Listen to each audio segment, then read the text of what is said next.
Welcome to WCAT. I'm Kiki Latimer, and I'm your host for the Catholic Bookworm, where we read to learn, but we share with love in order to understand and hopefully be transformed. I'm very happy to have with me today Father James Francis Twyman. Welcome, Father James. It's wonderful to be here. Thank you so much for inviting me, Kiki. Father James has written a really cool book called I Don't Know, Maybe I Love You: How to De-Polarize Your Family, Business, Country, and the World. And most of us would just be happy to depolarize our families right about now, you know, after, several years of, infighting everywhere we turn. So this is a very timely book. I loved it, excited to be talking about it. How about you start us off with a prayer? I would love to. So let's just pause for a moment to welcome the Holy Spirit into the midst here with each one of us, those who are sharing this interview, those who are listening to it, those who may be inspired, those who may be triggered. Because this is one of the ways that we learn is by challenging those parts of our minds and the beliefs that we hold that may not be in alignment with the direction of the Holy Spirit. Because the direction of the Holy Spirit is always to love. And so we call upon that great force of love now to be in the midst of us during this interview, during this time, to guide us, to inspire us, to challenge us, so that we may be able to break free from the constraints of our own beliefs in separation, in limitation, and expand into the ever expanding reality of love, which is all around us here and now. And so in grace, we continue this conversation knowing that the Spirit of love is with us now and always. Amen. Thank you. Beautiful start. So, Father James Francis, tell us a little bit about yourself to get us started here. I would love to. First of all, I should say that I am an Episcopal or an Anglican priest and an Episcopal Franciscan. So many, even Episcopalians and Anglicans, don't realize that there are religious orders within the Episcopal Church as well as the Catholic Church. I originally began my spiritual journey when I was 18 and left home in Minnesota to become a Catholic Franciscan. I always felt that the trajectory of my life was always heading toward priesthood and service, and I always had a deep love of St. Francis of Assisi, and he's been the greatest inspiration of my life. And yet I did not continue that journey and took another path. And then many years later, I found that the Episcopal Church for me was more in alignment, partially because of its strong connection with the Catholic Mass, the Eucharist, and many of the things that I still held very dear from my Catholic upbringing. So I've been an Episcopal priest for a number of years now and entered the Franciscan order about 5 years ago. So it's been a very interesting journey for me, as well as many years. So I don't want to use the word New Age because the word New Age really doesn't mean anything. I would rather say metaphysics, metaphysical studies, mystical studies. I've always been drawn by the mystics of the church, people like Teresa of Avila, Thomas Merton, and still they've inspired me greatly. And so I spent many years working in an interdenominational or interfaith movement. In fact, I am here in a town called Ajijic, Mexico, where I founded an interfaith spiritual community called Namaste Village. It's right about 2 doors down from where I am right now. We have about 40 houses and apartments with people from many different faith traditions, Christian, Jewish, and many other types of flavors, because I really feel that God expresses itself in such diverse, beautiful ways. And I always love the way that people love God. And so it's wonderful to be here doing this interfaith work. It's also, I'm just so grateful to have been able to reestablish myself in my Franciscan spiritual tradition. And I'm just so happy to be here today to share a little bit with you. Well, that's awesome. So I made the journey in the opposite direction from Anglican into Catholicism back in 85. Well, But yeah, it's amazing how similar they are. I remember the first time I ever went into an Episcopal church is when I was a Franciscan, when I was much younger. And I went for a walk. I was walking down the street, and there was a beautiful church with its doors open. There was mass going on inside. And I went and I sat down and I enjoyed the mass. It wasn't until I left and I looked at the sign that I realized I was not in a Roman Catholic church, that I was in an Episcopal church, because the mass was almost completely the same. very similar. It's beautiful. So tell us, you've got this interesting title to this book. I don't know, maybe I love you. You want to tell us about the story that led to that? Yeah. Well, here's the book. I don't know. Maybe I love you. Very strange title. A couple of stories. First, how the title and how the original inspiration came was in the early part of COVID. I was having a phone conversation with my younger brother. Now, because he is a younger brother, he Like loves to. conversations during COVID, didn't we? Oh, yeah. Many, many, some fruitful, some less fruitful. And my brother, because he's younger, he loves to compete with me in everything. And he loves to argue. And I have to say, he's probably better informed in many topics than I am. And I don't remember what we were talking about, maybe the vaccine or something. And he was clearly winning the argument. So I finally just said three things to him that changed my life. I said, Kenny, I don't know. Maybe I love you, man. And he said later, I hate when you do that. How can I continue the argument when you say that? And I realize, he's right. How can you continue the argument when there's no pushback? There's nothing opposing your side. Because here's the truth. In any situation, in any uh, discussion, I don't know. Neither do you. I have my opinion, just as you might have your opinion. They may be the same or they may be different, but none of us know for sure anything. So maybe if I listen to you and open up my heart, maybe I'll learn something that will help me be better informed. But the most important thing, the foundation in any situation, in any discussion, needs to be love. Without that, then we're never going to be able to move forward. We're just going to clash and be more and more polarized, which is what we see in this country and around the world. We are being pulled apart in our families, our businesses, our groups, our churches. We're just being torn apart, and something needs to pull us back together. So I began talking about that story in many of my talks and telling about my brother. And every time I did, I could feel it connect with people. In fact, there were many times where days later I would hear people who had attended one of my talks say something like, I don't know, maybe I love you, just in either a joke or passing, or maybe it just took root in them.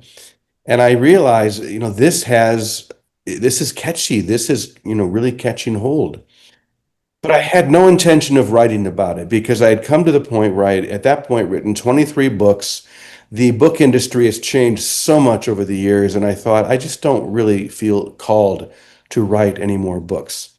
But one of the things that I do love is a performance that I do, a one-man musical based on the life of St. Francis of Assisi. I performed it all over the world, and I was going to be doing a tour of the East Coast. So I drove my van all the way from Portland, Oregon, out to the East Coast, and I was in North Conway, New Hampshire. And my friend Walt, who was the minister at a congregational church there was sponsoring the event, and he and his wife, Anne, took me out to dinner the night before. I had not met his wife. I didn't know anything about her, but during the conversation, I found out that she owns a small to medium-sized publishing company.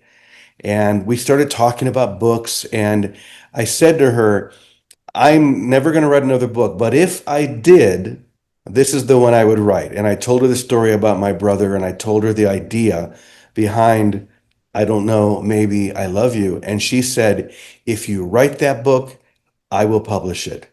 I figured, well, this is how it often starts. So I Right. started writing that night. I went back to my van and I started writing. The next morning, I went into North Conway to a cafe, and I saw, this is right before the 2024 election. And I saw a man who was very enthusiastic about his vote for Donald Trump. And he had a car filled with posters and was standing in the street holding a sign that said, vote Trump or else. I thought, okay, well, this is where I begin. If I can practice this on someone like that, then maybe I have something. So I realized that really this practice of depolarization is just practicing the things, the lessons that we learned in kindergarten, to be kind to one another, to listen to one another, to have respect. So I went out and I began talking to this man and listened to him more than anything. And I realized that it wasn't my job to change him, but just to listen to his perspective. And often, what will happen when we listen to another's perspective and have respect for them, they will give us the same in return. And a beautiful conversation started between the two of us that started off being a little bit tense because he figured, I'm different from him. I'm going to come out and try and convince him, and he's going to try and convince me, and we're not going to get anywhere. Instead, we had a beautiful interaction and parted as friends. And that's how the whole thing began. I was traveling across the country, first down the East Coast as I was doing my tour, and then traveling back to Portland, just talking to people, some of whom agreed with me, some of whom did not agree with me. But all along the way, meeting people who I could have respect for, listen to, share when I was asked to share my opinion, but more than anything, use the foundation of love itself to bring us closer together rather than push us further apart. One of the things I've noticed in it, of course, it always makes me think of the philosopher William James. William James said we should proportion our beliefs to the evidence. And I'm fascinated, at least in this country, how that just people hold extremely strong opinions on very little evidence. And I'll say, like, well, on what basis do you, on either side of, say, an issue, hold that? And they'll be like, well, I heard it in the news, or, something showed up on Facebook, or, I heard one media outlet say X, and so I hold X or anti-X, Well, we And live in a very interesting time for that very reason, because the news will and social media tells us what we already believe, and therefore reinforces the opinions that we already hold. The algorithms of social media, for example, they feed us what we've well, already been exploring. So if I'm an anti-vaxxer and I look at something on YouTube, for example, about anti-vaccine opinions, it's going to think, well, that's what he wants to hear, so it's going to give me only that. And it makes it very easy for me to say, well, clearly all the experts I've been listening to agree with me, so I must be right. So that's why I call this really the foundation of the work that I have been doing has been challenging what I consider to be the great addiction, which is the addiction and the pandemic of being right. We all want to be right to get today, and it takes away this a deeper need to just be curious and to listen to people instead of just feeding back what we have no evidence for, like you just said. Mm. And I had an experience. It's quite a number of years back now, but I was co-teaching at a secular university, University of Rhode Island here in Rhode Island, and it was an ethics class, and we had just spent about 6 weeks doing the abortion issue. And where the professor and I, we never give our opinions, but we would do the pro-life side and the pro-choice side, and we'd have the two sides dialogue. It was fascinating to do that. But at the end of those 6 weeks, a young woman came to my office and she said, "I wanted to talk to you." And I think she had decided, she was pretty sure I was pro-life, even though I had never stated that in class, because we would wear both hats and actually have a lot of fun in a class with a very difficult topic and a very divisive topic. But I said, "Come on in," and she wasn't looking very good, and it was difficult. And she said, "I just wanted to talk to you because at the beginning of the semester I had an abortion." And she said, "I haven't talked to anybody about it." And I thought to myself, "Why are you coming to me?" Because like, why me? So she said, I'm here because I want you to know, Kiki." And she used my name. It was very intimate, sort of a space. And she said, "I want you to know that under the circumstances, it was the right thing to do." And I just was really praying, like, oh, like, Holy Spirit, like, why is she here and what does she want from me? Because she's obviously picked up on the fact that I'm pro-life, because she's saying, "I want you to know that what I did was the right thing." And so I just looked at her and I said, "I understand." And when I've talked to this, like other places, I really, especially when I discussed this in the seminary where I worked at Holy Apostles, I had to explain that saying to someone, "I understand," doesn't mean I agree with you or I agree with what you did. It just means I understand, or I'm trying to understand at least, where you're coming from. And so in the next 10, 15 minutes, she proceeded to explain that, this man wasn't the one, even though he wanted to marry her. And she was in medical profession and she wanted to change the world. And over again, she said, "So I want you to know, Kiki, that in my situation, the abortion was the right thing to do." And every time she said that, I simply responded with, "I understand." That was all I said, those two words, "I understand." And this went on, and it was like she was fighting me, but I wasn't fighting back. And I just kept saying, "I understand." And then there was this silence. And it was a silence that just got louder and louder. And when the two of us just sat there in silence. And she had talked about her relationship with the man that he was gone as far as I could tell, and her mother, and she talked about her relationship with God. She'd been brought up Catholic. She'd been pro-life her whole life until this situation.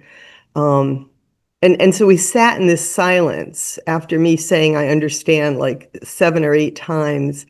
And the silence was horrible. I mean, you could pick it up and squeeze it, and I just prayed, and I really felt the Holy Spirit just say, "Just be quiet, just be silent."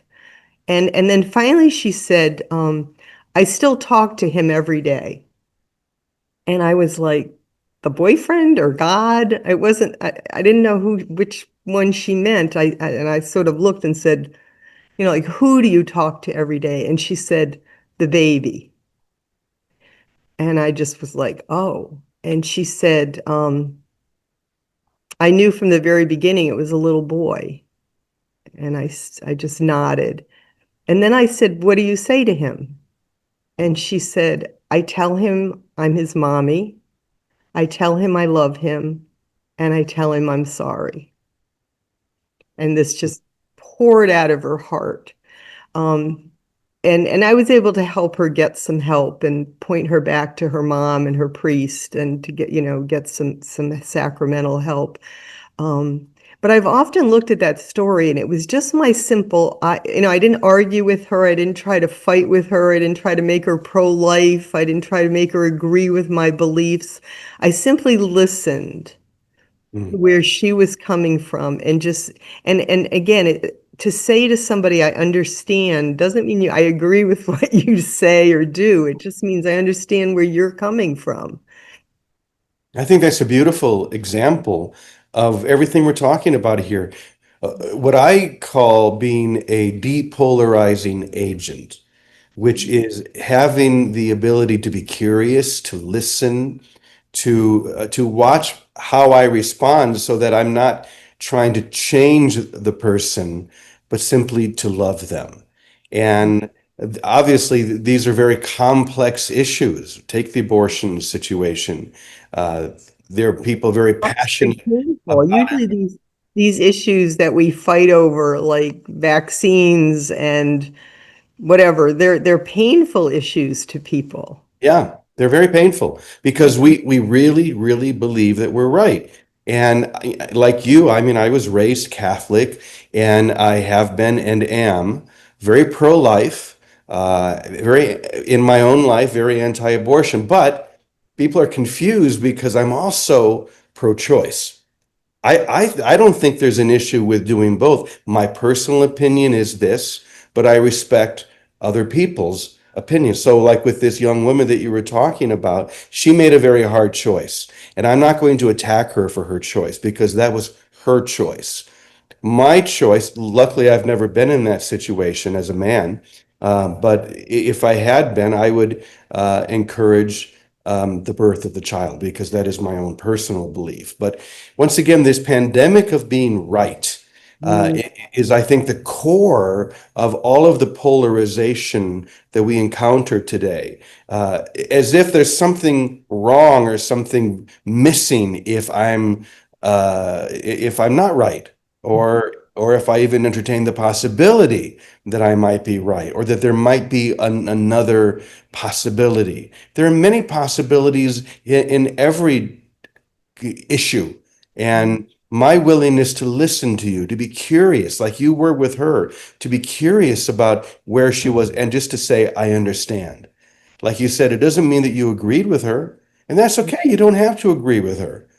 But if you can have that understanding in your heart to know that this was a very difficult choice that this woman made, and you pointed her in the direction to get help so that she could help heal that within her own heart. I think that was a very beautiful story.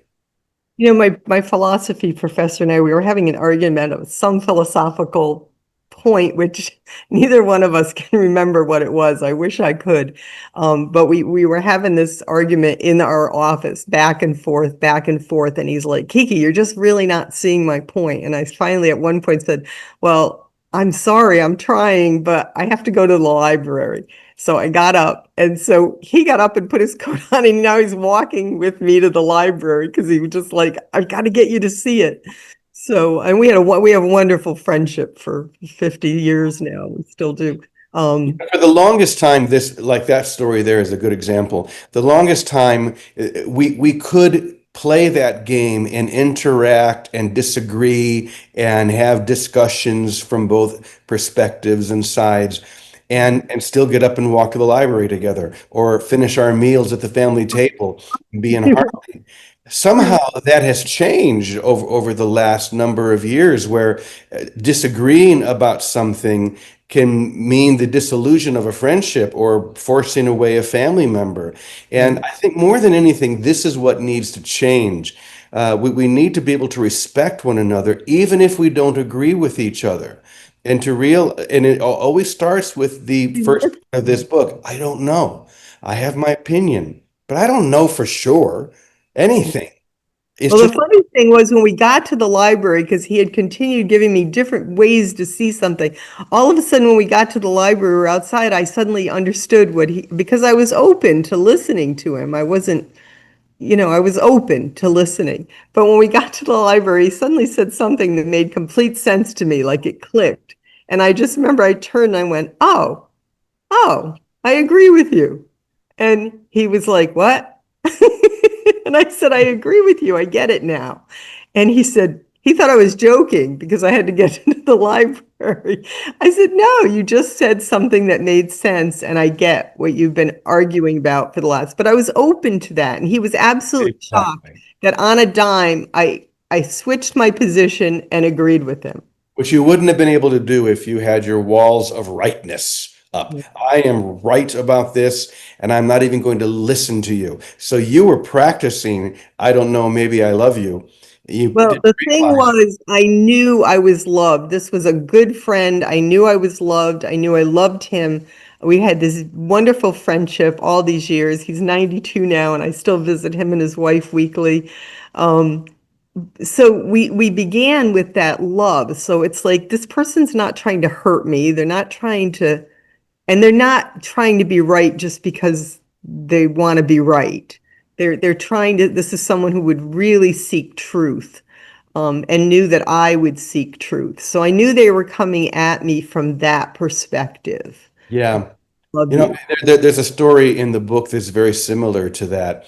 It was very early in my journey down the East Coast doing the musical, and I had a few days off, so I went to visit my best friend who lives in New Jersey, someone I've known for 30 years.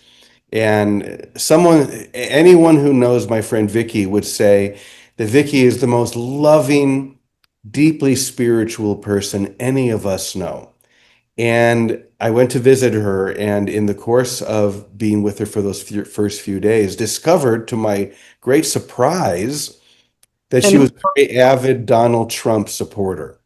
And I had this prejudice, and I recognize this now, that anyone who is loving and spiritual would never support Donald Trump. And here I am now with someone who I have deep respect and deep love for, and she is very much a Donald Trump supporter. So I didn't do what maybe I would have done before, which is immediately tried to convince her that she was wrong. What I did instead was listened. I said, tell me more. I want to hear why you have strong feelings about that. And I listened. We had a beautiful conversation. Neither one of us trying to convince the other that we should vote one way or the other, but just to honor one another, to say, I don't know. I want to hear what you think. And maybe I'm going to learn something, but more than anything, I love you. And therefore, I'm not going to push you out of my life because we have a different opinion. So these are some of the tools of depolarization. And I really believe that what we need today is a movement of people who are dedicated to being depolarizing agents. So anyone who is watching this podcast, if you feel strong about that, I invite you to join this movement. And one of the ways that you can do that is, obviously getting the book would be one way, or you can simply go to the website, which is simply de-polarize.com. So de-polarize, which with a dash.com. And there's, for example, a 1 minute long survey that you can take that will help us to really focus this movement. Give us your opinion. Let us know where you're at. And we're going to begin providing you with the tools of depolarization and helping people to learn how to do exactly what you did in your story. How do we listen to people? How do we respect one another? All of these skills we learn when we're in kindergarten, in which we so badly need today. So come and join the movement. Be part of this, part of the solution, rather than adding to this polarization that's ripping everyone apart. I think, like you're saying, it's something you have to work at. Because like with your friend Vicky, sometimes you're simply caught off guard by someone else's opinion and it differing so much from your own. So, it's virtues really we're talking about. And you have to develop virtues, work at virtues, humility, not being angry, being patient with people, listening is a virtue, you know, if you just get caught off guard, like with your friend Vicky, but you haven't developed the virtues, um, then you're just going to wind up in a huge argument with somebody. Yeah. I had a funny Yeah. situation many years ago. I had been invited to my friend Carolyn's house, and Carolyn and I had been sort of acquaintance friends, a little bit personal friends for quite a number of years. My daughter had lived at her house. And anyway, she invited me to her home and I was spending the night.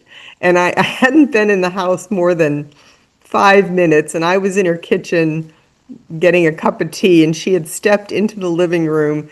And I guess this was about 20 years ago now. And from the living room, she yelled, and Carolyn was loud. She was a storyteller and she was loud. And she yelled from the living room, "What kind of a blinkety blankin' blink, blink, blank, fill in the blank person would vote for Bush?" And I mean, she knew I was Catholic. I'm a convert, but we didn't know each other well. I was in the storytelling community, which was a much more liberal Democrat community, but I was a pretty big member of it. And I froze in the kitchen. I was like, oh boy. And so from the kitchen, I yelled back, "I voted for Bush." And there was just dead silence in the house. And I thought, oh boy, the crap's gonna hit the fan now. And Carolyn just and she loved me, again, love. She respected me. She liked me. And she walked into the kitchen, I'll never forget it, with just her mouth like hanging open. And she said, "I want to understand this. I want to talk." Yeah. Because I like you, I love you, I respect you. I don't understand what you've just said. And what ensued was like a 4-hour conversation that was, we laughed, we talked, we yelled, we, carried on, we drank wine, but and in the end, we just agreed to disagree. But she said, "Thank you for staying and thank you for talking this out with me. And while I don't agree with your choice, I understand it now, 4 hours later, that was given your values, that was your decision that you made." Yeah. And it was beautiful. And we were friends for the rest of, for the next 20 years. And I took care of her when she was dying. She lived with my daughter. We had a beautiful long-term friendship. Once again, a beautiful example of what is so needed today and what we're hoping to inspire with this book and this movement. We don't have to agree. Be done, you can do it. Yeah, there are so many other ways that we can, respect one another, love one another, be together. And it's not about just hanging out with people who agree with me. How boring is that? If we're only bringing people around us who have the same opinion, we're not learning anything. I had a friend once. I've lived in Oregon for many years, and I had a friend who started what he called tongue-in-cheek, take an idiot out to lunch day, which was basically find someone who has a totally different opinion than you and take them out to lunch and just invite them to share their opinion.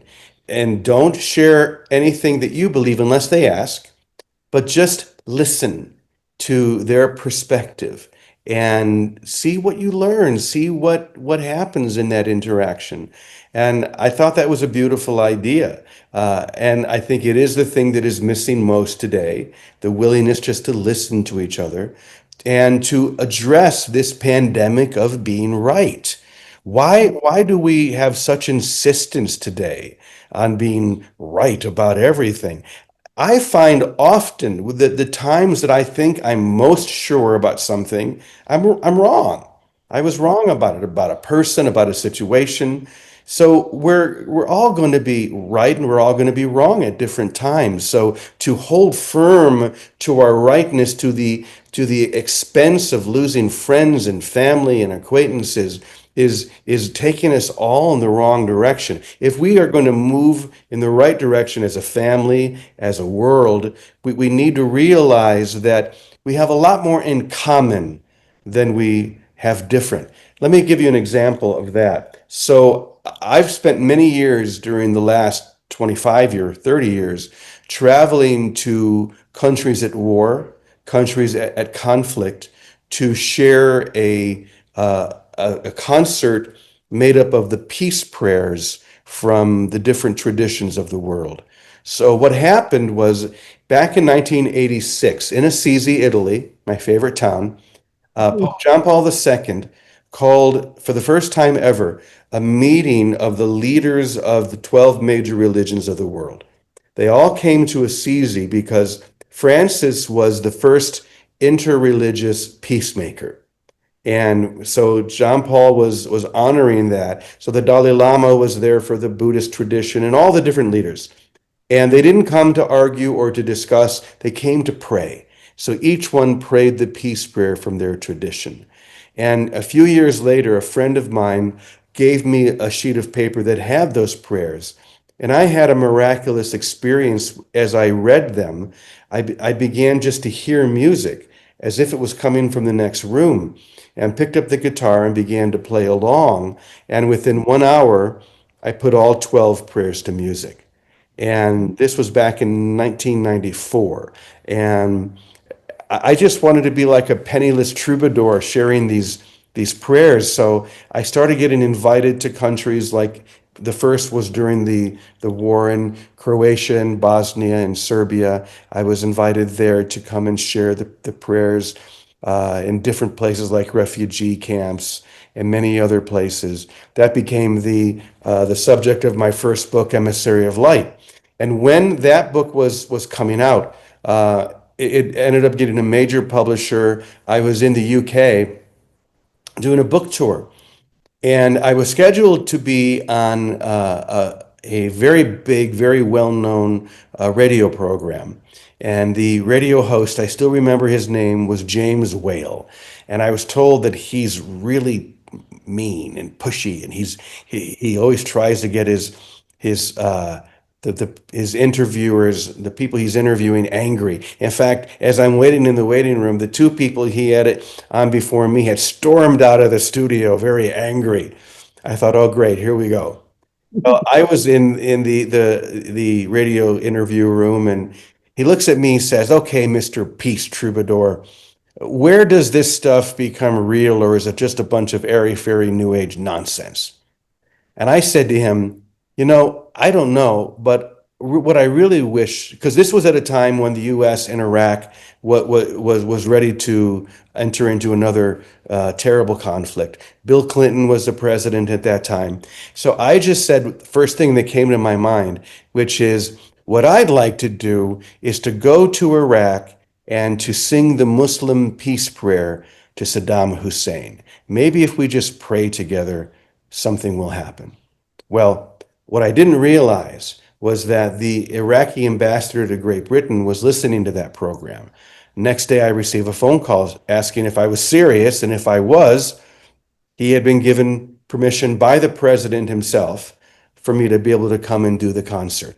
So within 2 days, I was on my way first to Amman, Jordan, because there was a no-fly zone in Iraq. I flew to Amman, took a taxi drive, 12 hours through the desert.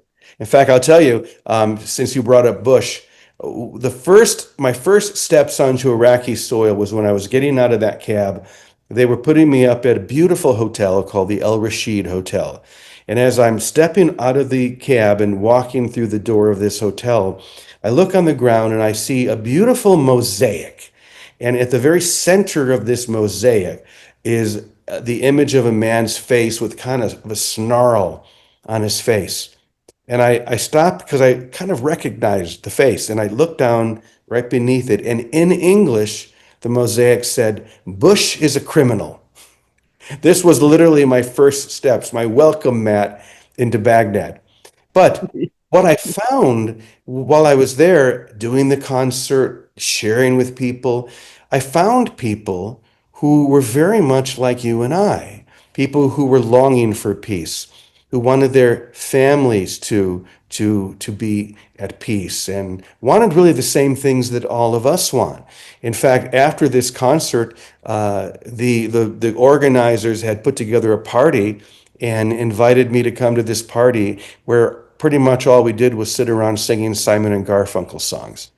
So once again, we are more similar than we are different, even in a dramatic situation like that, and so many others where I've been at countries at war. If You think of, was it Christmas Eve, World War II, World War I, World when War One, World War I when the troops from the two sides like celebrated Christmas together in the I had a trenches, soccer game. Yeah. Yeah. game, and then went back the next day and killed each other, you know. But most people are pretty much alike. And it's there's also you talk about this pandemic of being right. There's also a pandemic of all my friends and I all have to agree on everything. Yeah. Can't be friends with somebody who's radically different than me or holds a radically different viewpoint on an important matter, a controversial matter. And that to me is That's so just crazy. hard. I have a friend from high school. I mean, we were friends all through junior high and high school. We were friends through college. And when I wrote the abortion book, which didn't even take sides on the issue. It was just called the moral, the question, understanding abortion from mixed feelings to rational thought. And it was Mm. really about what we did in the classroom of trying to understand the pro-life side, the pro-choice side, have the two sides dialogue with each other. I don't even take a stand in the book, but I wrote this book and this friend sent me an email basically ending the friendship. It was like, I think you're pro-life and I'm ending the friendship. It was like, Yeah. I've had that as well. People who felt, as I said, I am pro-life, but I'm also pro-choice. And people can't sometimes understand that. Like, you need to choose one. Like, no, I don't. I can do whatever I want to do, and we can still be friends. And like you said, why can't we have friendships with people who disagree? My friend Vicky, who I mentioned before, she and I in 15 minutes are going to be doing an online prayer vigil with our group here at Namaste Village and people around the world. We do this 5 days a week, and this is someone who I adore, who has different opinions than me. And there's nothing wrong with that. We need to open up more and to recognize that it's okay if I can think I'm right or think I'm wrong, but it's okay to welcome people regardless of their beliefs. do can I be comfortable with being uncomfortable on some things? Like, that need, do I have to be completely comfortable with every single thing about you? It's ridiculous. It's Yeah. it, it's really like a lack of humility. There's an arrogance, but an impatience with people.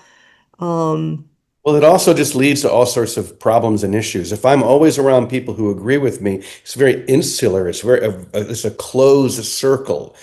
And it once gets again, smaller and smaller, by the it way. gets smaller and smaller. And this is why in the book, this part is one of the most important. Maybe I can learn something from you. Maybe you have an opinion that can inform my own. But if I think I'm right, and there's no possibility that there is a middle ground here, I'm never going to get to that place. I don't know if you know about this, but in 2010, Princeton University had a conference that was attended. It was called the Life and Choice Conference, and it was put together by philosopher Peter Singer, philosopher Charlie Camosy, and Francis Kissling of Catholics for Choice. And 400 people attended that conference. It was a 2-day conference with 200 pro-life people, 200 pro-choice people, including abortionists. So this was intense. Wow. And some people couldn't handle the 2 days and they left, but I was there. My husband and I were there, a bit terrified, but we hung in there for the 2 days. And it was really, I have to say, one of the most amazing experiences of my life. 400 people of radically different. We're talking extremely pro-choice, pro-life people and very, very pro-choice to pro-abortion people were there. Which pro-abortion is different than pro-choice, as you and I know. Yeah. But there were pro-abortion people there as well who felt it was a really good choice. But it was fascinating. 400 people didn't kill each other, didn't scream and yell at each other, had lunch together at the table together, listened to each other respectfully and kindly. And it was an amazing thing. It was amazing. And Wow. I don't know if anybody changed their opinions about the topic, but they certainly changed the whole experience, changed our opinion on the ability to listen to other people. And again, that sense of we have our humanity in common. We have many things in common. Um, and it was fascinating. So, if it's possible to do something like that, then it's possible to do it in your family life and in your community. My father, I can't think of anyone who is more different than me in so many ways. My father, uh, he's an engineer.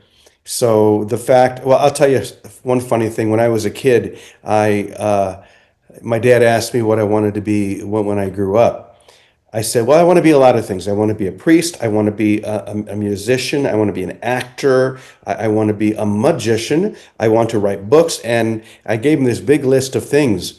And being the engineer, straight, he said, you shouldn't be any of those things. Maybe being a priest is okay, but no, you need a real job.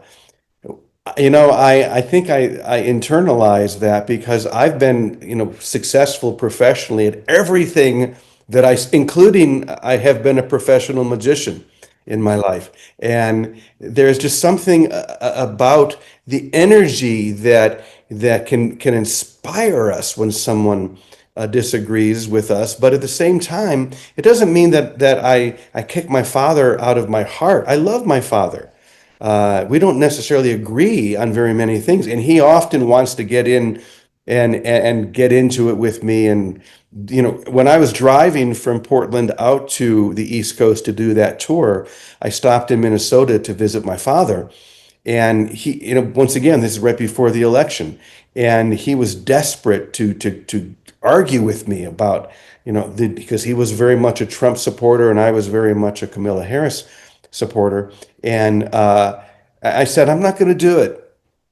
I'm not going to talk to you about this because I love you. And I know and respect your opinion, and I hope you respect mine, but it's not going to do us any good to argue about these things. It's better for us just to agree to disagree and to respect one another.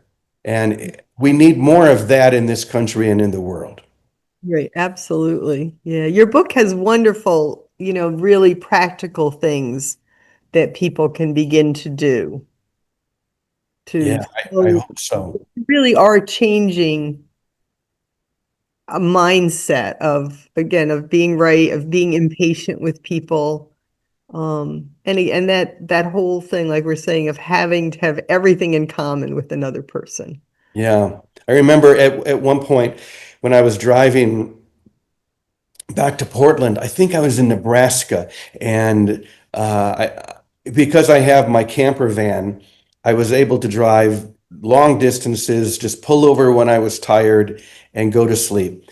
And at one point, I pulled into a truck stop, and I was going to just get some rest. And I went in. There was nobody else in the truck stop except this enormous, very dangerous looking guy, and he's looking at me. And I'm getting a little bit nervous because he seemed to be so different.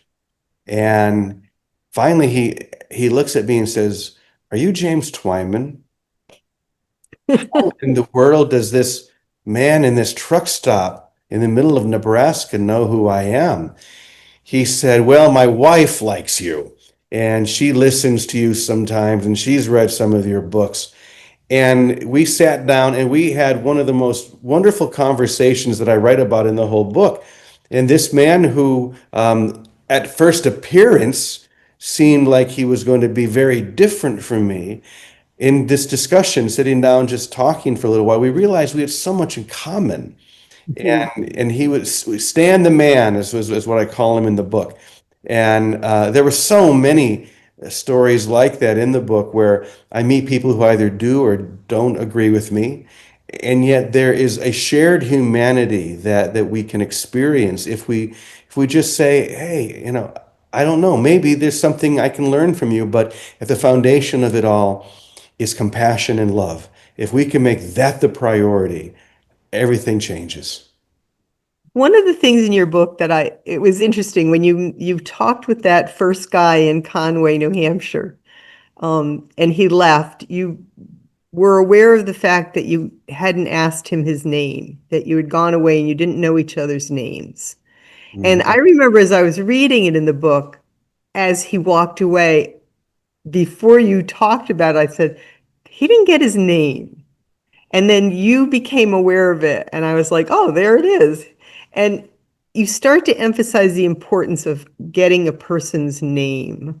Just wanted Mhm. to talk about that a little bit because I think it's really, I mean, God calls us by name. Yeah. Well, we call our friends by name. You know, if I'm in a close friendship, I don't say Mr. Dunn. I say Bob.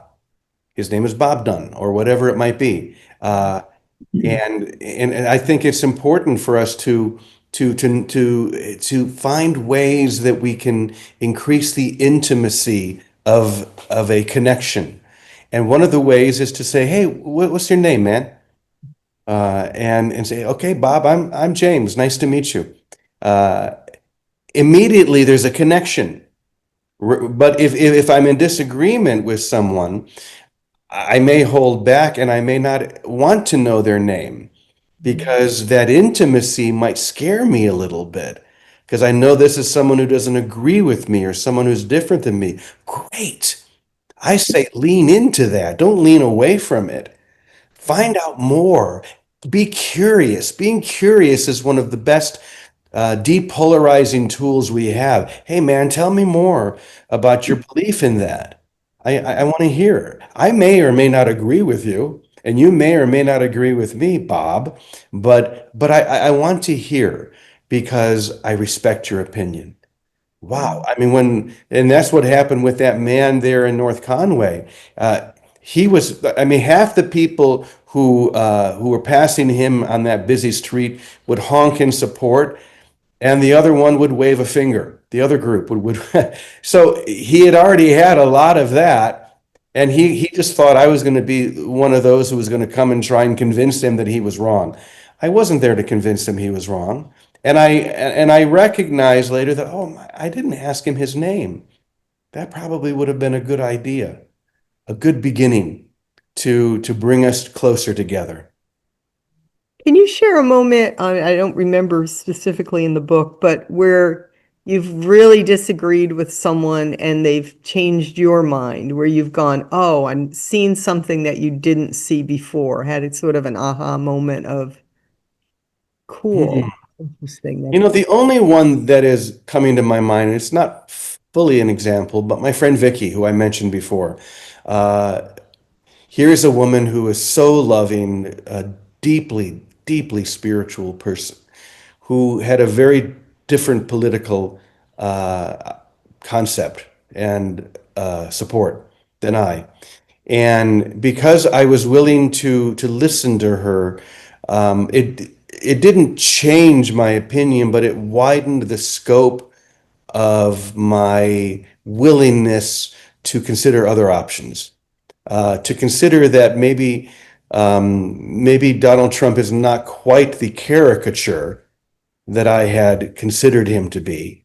Uh, and to consider the possibility that maybe he does want what's best. See, I always had the opinion that Donald Trump is the supreme narcissist, and maybe he is, I don't know. But that he's only thinking for himself. He doesn't care about anyone else. These were my opinions, my prejudices.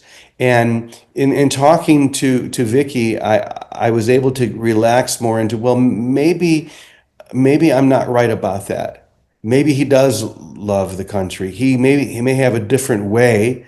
He does have a different way of expressing himself than I would think is presidential. But maybe there's the possibility that my opinion of him is not fully accurate. So there's always gray area. It's not just black and white, yes or no. There's always a space in between. You know, the great Sufi Rumi, the poet Rumi from the 13th century, had a great poem that I think is very appropriate here. He said, "Out beyond all thoughts of right doing and wrongdoing, there is a field, I'll meet you there. Beautiful. Yeah. I'm, with my philosophy background and having, William James kind of pounded into me the idea of proportion your belief to the evidence. And I think most of the time, most of us have very little evidence. We have the media, we have, we can't go wherever and find out things very easily. So we really have very little evidence. And I find myself in my life often surrounded by people who are like way on one side and way on the other with these strong, strong opinions, both sides of which I feel have very little evidence for these super strong opinions. And I'll say that to both, it's like, on what do you base this extreme Trumpism or this extreme Kamala Harris or extreme, believe the Vietnam War was right or wrong, based on so little evidence, and sometimes I'll say, I think the truth of this will come out in about 100 years, where there's more evidence, and just, perhaps you would consider toning down the depth of your opinion, the strength of your opinion to meet the evidence and just kind of, you know, um, I don't know, maybe you're right, maybe. But I Yeah, very emotional. I mean, when we don't have the evidence to support our beliefs, we're usually just uh, and right with our emotions rather than with reason. And if okay, so if you're going to be with your emotions, great. Be with the emotion of love. Be with the emotion of respect. That's going to get you a lot further and bring us all back together. to have a conversation. Wonderful book. So much in it. I wanted to say it's a relatively short book, very readable, written for the layperson. Loved it. Oh gosh, I know we could talk all day. I can tell with stories, but is there anything we didn't get to that's really important to you that you want to mention? I know you have to run and I have to head in another direction soon too. I would just say to join the movement. It doesn't matter what side you're on. You could be conservative, liberal, none of that matters. The point is we have to come closer together. We have to begin listening to each other and depolarize. So a good beginning would be to go to the website de-polarize.com. Take the 1 minute long survey, get the book, learn the tools, put them into practice in your life, and let's start making our connections and our love for one another more important than the things we disagree about. Beautiful. And how can people get the book? Well, they can go to the website or they can go to Amazon or anywhere else. Okay, awesome, wonderful. I loved it. Really, just wonderful book. Well needed, very timely. Glad you made the trip across the. You want to end us with a prayer? I would love to. In gratitude, beloved, we come to you. Thank you for helping us to lay aside our need to be right, our addiction to having people agree with us, and reminding us that love and compassion are the fruits of your gifts and bring us closer together as you are so close with us. Help us to love one another as you love us, respect one another.